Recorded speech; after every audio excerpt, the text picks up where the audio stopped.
سلام. تو سبک فلوید آرت رنگ ها چون سیال هستن، وقتی حرکتشون میدیم میریزن زیر بوممون کثیف میشه. خب حالا باید چیکار کنیم که جلوی این کثیف کاری رو بگیریم؟ باید قبل از این که شروع کنیم حتما چسب 5 سانتی بزنیم زیر بوممون تا موقع ریختن رنگ ها بوممون کثیف نشه.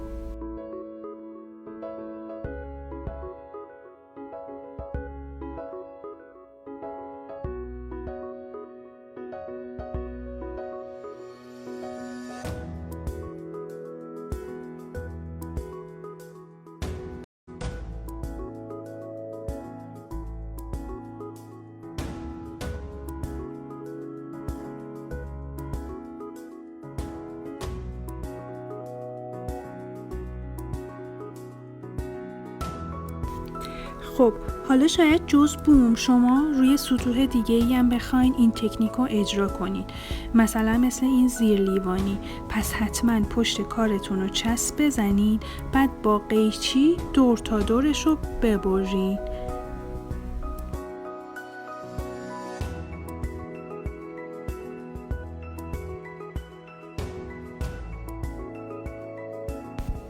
اگر این پست براتون مفید بود حتما سیوش کنید. تکنیک هایی که اجرا می‌کنید برای ما ارسالشون کنید.